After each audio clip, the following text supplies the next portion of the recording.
The explosive growth of artificial intelligence feels completely digital, right? A revolution of code and data happening somewhere up in the cloud.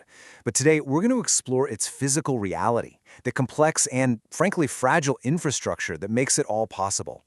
And we're going to find out where its greatest vulnerabilities might be hiding in plain sight.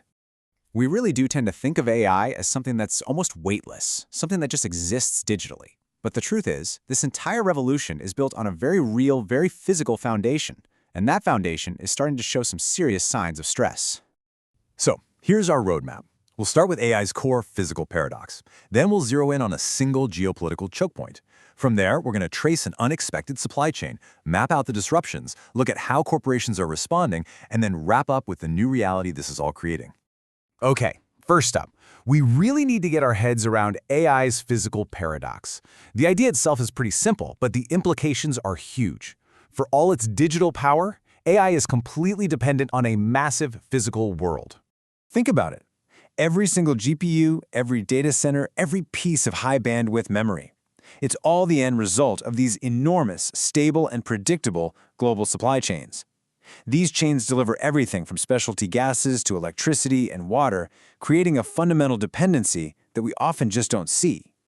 Now, this dependency becomes absolutely critical when we look at a single point of failure. So our focus is going to shift now to the Hormuz choke point, a narrow strait where global trade and, believe it or not, AI's future are uniquely vulnerable.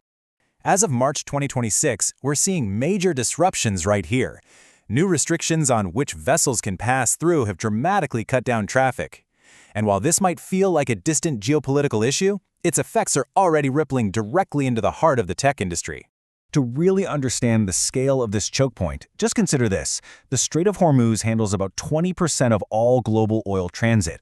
It's not just a shipping lane, it's a vital artery for the entire world's energy supply. So what happens when this artery gets squeezed? Well, the immediate impact is logistical. Carriers that are forced to reroute all the way around Africa's Cape of Good Hope are facing an extra 10 to 14 days of travel time. And that extra time on the water, well, it translates directly into a big price hike. We're talking a 30 to 50% jump in fuel and operating costs for these rerouted journeys. This isn't just an inconvenience, it's a major financial shock to the whole global shipping system. And this brings us right to the core insight of this whole analysis, what we're calling the silicon supply vein. This is where we uncover this really unexpected but absolutely critical connection between an energy choke point and the very chips that power artificial intelligence. The chain of dependency is incredibly precise. It all starts with liquefied natural gas, or LNG, from Qatar. That LNG has to pass through the Strait of Hormuz. Then, later in the process, a crucial byproduct is extracted, helium. And it's this helium that is indispensable for making advanced semiconductors.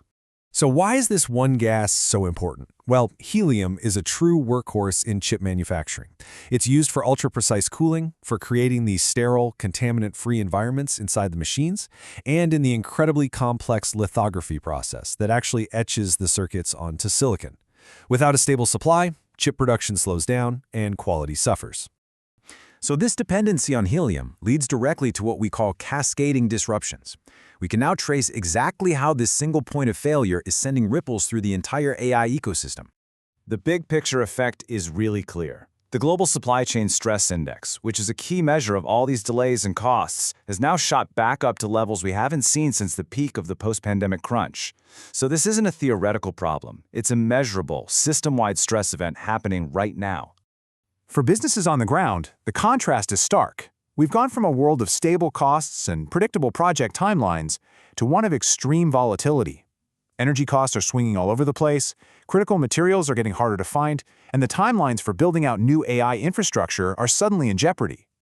And the specific impacts on AI infrastructure, they're direct and they're severe.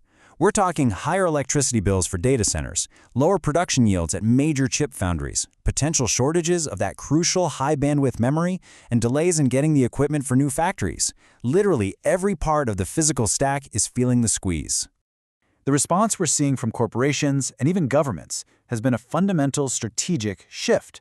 And that brings us to the just-in-case strategy, which is basically a new corporate playbook for this new reality. For decades, the dominant philosophy was just-in-time manufacturing. keeping inventories super lean to minimize costs. That era is ending. The new model is just in case, where companies are now actually willing to pay a premium for resilience, for redundancy, for stability. The top priority has fundamentally changed. And you can see this strategic shift in a few concrete actions. Companies are locking in long-term gas contracts to protect themselves from volatility. They're investing in recycling tech for scarce materials like helium. They're also speeding up plans to diversify their manufacturing footprint, while governments are pushing for tech sovereignty to secure these supply chains at home. And that all brings us to our final section, and really the main takeaway from all of this, the new geopolitical reality. It's a world where the old rules of competition are being totally rewritten. For decades, the tech race was all about speed. Who had the fastest chip? Who had the smartest algorithm? That era is over. A new variable now carries equal, if not greater weight, resilience. The ability to withstand these geopolitical and supply chain shocks is now just as critical to success as the pace of your R&D. But really, this analysis is just the beginning.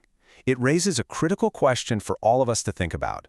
What other hidden physical supply chains, the ones powering our digital world, are just as vulnerable? The silent backbone of technology is enormous, and understanding its pressure points has never been more urgent.